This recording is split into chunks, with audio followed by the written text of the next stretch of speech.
Hej! Välkomna tillbaka till Fålöva Farmer. Sen sist vi sågs så har vi skött om vårt korn här.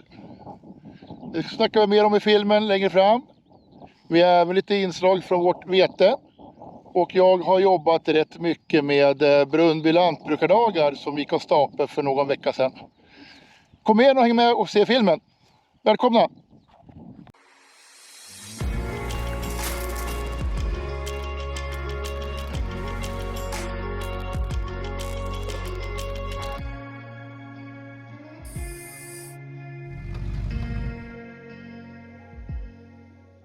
Ja, vad har hänt då sedan vi träffades sist? Torkan givetvis har stressat åt jättemycket. April, maj, juni var väldigt nederbördsfattiga. Nu sista 10 dagarna har kommit regn, vilket gläder oss väldigt mycket. Men vallskörden har varit en jättestressfaktor för våran del. Plus att vi har haft väldigt dålig tillväxt på våra beten till alla våra djur. Det har varit en extrem stressfaktor. Maltkornet Bakoffen har ramlat på enligt plan med gödslingar och sprutningar.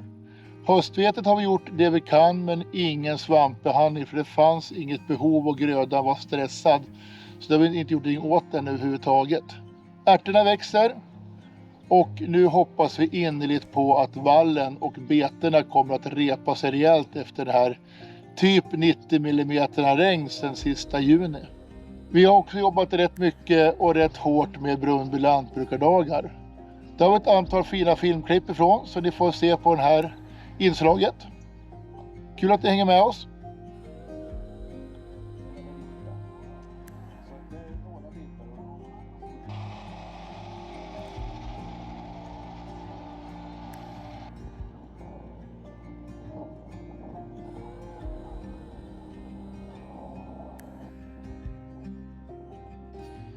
Nu är vi i vårt Bakoffkorn.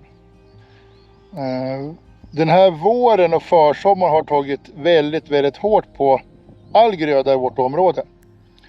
Vi har gjort nog allt vi kan för den här grödan. Vi har gödslat NPK-gödning i våras. Och vi har tillskottsgödslat med kväve, axan. Så vi har fått en totalgiva på ungefär 155 kilo kväve på kornet. Och det var då beräknat på det faktiskt fina beståndet vi hade när vi träffades sist. Vi har ju fått åt helvete för lite nederbörd här under hela försommaren. Från från 1 april till sista juni fick vi ungefär 45 mm nederbörd. Och sen från sista juni fram till nu här snart och mitten på juli så det kommer nästan 90 mm och det är väldigt välkommet för hela naturen. Men kornet då och alla andra grödor med han ju reducera skotten väldigt mycket och axanlagen vart ju också väldigt små. Tyvärr.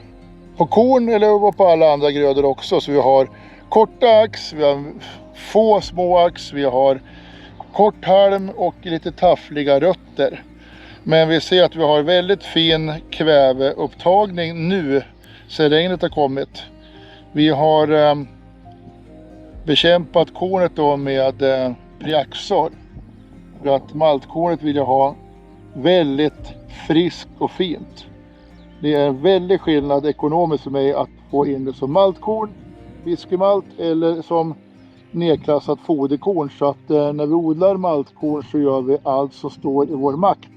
Med växtföljd, med NPK-gödning, med tilläggskväve, med svampbehandlingar och det är helt enkelt det vi kan göra. Så att jag hoppas att varan kommer att gå in som malt givetvis, men vi kommer få en alldeles för låg skörd här.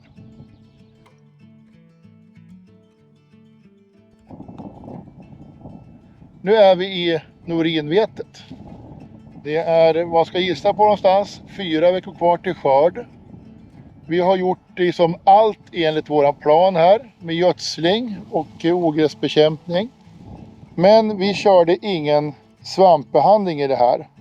Det var varmt, det var torrt, grödan var stressad och behovet var väldigt, väldigt litet. Så då var beslutet att nej, vi gör ingen svampbehandling, vi spar de pengarna. Vi har gjort det vi kan fram till nu med vetet och den sista behandlingen hoppade vi över.